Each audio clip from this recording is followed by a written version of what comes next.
দেশি হাঁসের চেহারায় কিন্তু উৎপাদনে ৩ গুণ বেশি ডিম আর বেশি মাংস।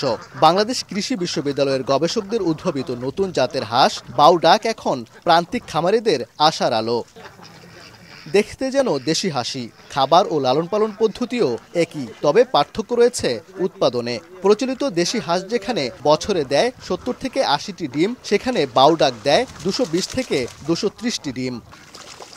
মাত্র ১০ থেকে ১২ সপ্তাহেই প্রতিটি হাঁসের ওজন দাঁড়ায় ২.৫ থেকে ৩ কেজিতে। দ্রুত বৃদ্ধি, কম মৃত্যুহার আর ভালো বাজার মূল্য সব মিলিয়ে লাভজনক হয়ে উঠেছে এই জাত। এটি লালন পালন করা যাচ্ছে পোল্ট্রি শেডেও।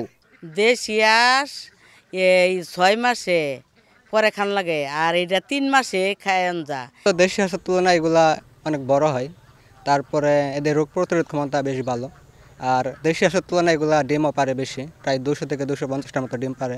৩০-৩৫ দিনে কিংবা ৪০ দিনে ৩ কেজির মতো হয়ে যায়। দীর্ঘ গবেষণার ফল বাউডাক। দেশি বিদেশি হাঁসের সংকরায়নের মাধ্যমে জাত উদ্ভাবন করেছেন বাংলাদেশ কৃষি বিশ্ববিদ্যালয়ের পশু প্রজনন ও কৌলি বিজ্ঞান বিভাগের অধ্যাপক ডক্টর শামসুল আলম ভূঁইয়া ও তার গবেষণা দল।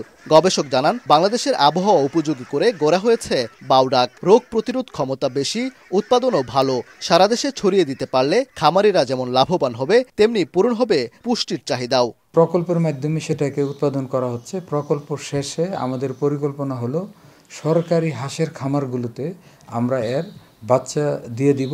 অলরেডি একটা খামারে এই হাঁস লালন পালন হচ্ছে, যেটা হলো আঞ্চলিক হাঁস প্রজনন খামার ময়মনসিংহে।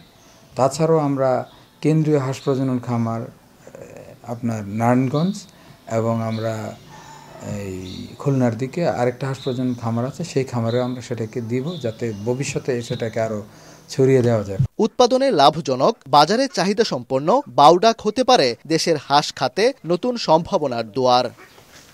ওবায়দুল হক, সময় সংবাদ, ময়মনসিংহ।